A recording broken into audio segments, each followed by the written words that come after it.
পুরনো আইনেই কথা ছিল যে এগুলো 150 মিটারের মধ্যে হবে। দপ্তরের কোনো নজরই নেই। এই ক্ষেত্রে আমরা আন্দোলন সংগঠিত করার সিদ্ধান্ত নিয়েছি স্থানীয় দাবিতে।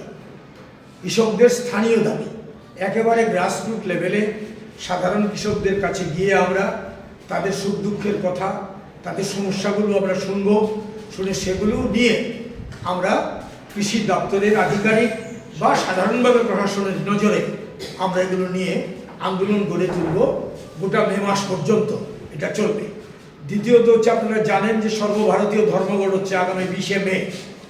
এই ধর্মঘটের সমর্থনে গোটা রাজ্যে আমরা কেন্দ্রীয় ট্রেড ইউনিয়ন এবং অন্যান্য বামপন্থী কৃষক সংগঠনগুলো SKM এর নামে, সংযুক্ত কিষাণ মোর্চার নামে আমরা একসঙ্গে এই ধর্মঘটকে সফল করার জন্য আমাদের রাজ্যে আমরা ব্যাপক প্রচার, শহরে এবং গ্রামে, বিশেষ করে আমরা কৃষক সভা, আমরা গ্রামে ব্যাপকভাবে প্রচার নিয়ে যাব যে কেন্দ্রের মোদী সরকার 4টি শ্রম কোড এবং এই কৃষি আইন যে 3টি তারা প্রত্যাহার করতে বাধ্য হয়েছিল, সেগুলোর পাল্টা তারা নতুন করে আবার কৃষকদেরকে আষ্টে পৃষ্ঠে বেঁধে ফেলার জন্য নতুন ধরনের আইন নিয়ে আসার ষড়যন্ত্র করছে। এর